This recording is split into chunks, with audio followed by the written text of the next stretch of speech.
সর্বস্ব হারা করে 15 লক্ষ টাকা নিয়ে সে আমার কাছ থেকে 15 লক্ষ টাকা নিছে, আরো ভুক্তভোগী আছে, আরো ভুক্তভোগীদের কাছ থেকে টাকা নিছে।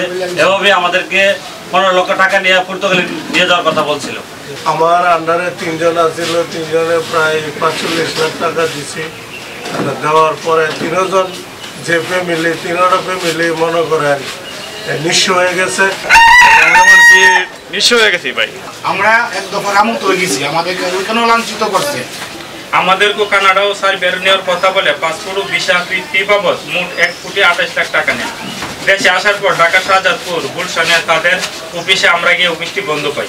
আপনাদের মিডিয়ার মাধ্যমে বাংলাদেশের অন্তর্বর্তীকালীন সরকারের প্রধান উপদেষ্টা সহ সরকারের স্বরাষ্ট্র উপদেষ্টা ও পররাষ্ট্র উপদেষ্টার মহোদয়ের কাছে আকুল আবেদন, দ্রুততম সময়ের মধ্যে প্রতারক SM আজিজুল হক ও তার সহযোগী স্ত্রী সাফরিন হক ও অত্র প্রতিষ্ঠানের ম্যানেজার মোহাম্মদ ইউনুসকে আইনের আওতায় এনে দৃষ্টান্তমূলক শাস্তির দাবি জানাচ্ছি। 15 লক্ষ টাকা নিয়েছে এবং আমাকে সর্বপ্রথম ইন্ডিয়া নিয়ে গেছে।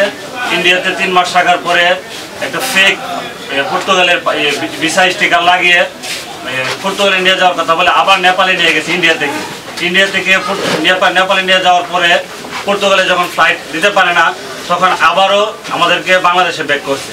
ব্যাক করানোর পরে এখন আমাদেরকে সর্বস্ব হারা করে 15 লক্ষ টাকা নিয়ে সে আমার কাছ থেকে 15 লক্ষ টাকা নিছে, আরো ভুক্তভোগী আছে, আরো ভুক্তভোগীদের কাছ থেকে টাকা নিছে। এভাবে আমাদেরকে 15 লক্ষ টাকা নিয়ে পর্তুগালে নিয়ে যাওয়ার কথা বলছিল।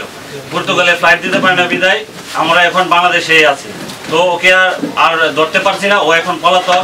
উনি আমাদের কাছ থেকে টাকা নিয়ে সব কিছু পলাতক। আমরা আমাদের আইনের কাছে আমাদের আকুল আবেদন, ওকে ধরে সর্বোচ্চ শাস্তি দেওয়ার কামনা করছি।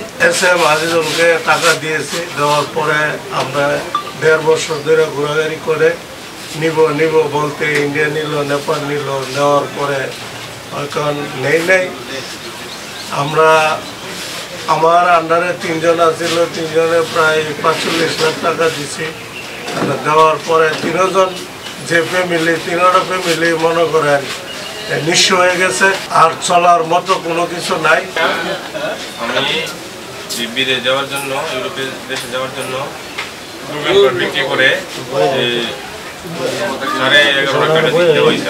আমার কোনো কিছু করা হয়েছে না, হচ্ছে আমার ভিসা দিয়েছে আর কোনো দেশে দেওয়া হয়নি। বাগিনা রাজু মিয়া দুজনে সার্বিয়া যাওয়ার কথা বলে 5-10 লক্ষ টাকা দিছি এজেন্সির মাধ্যমে।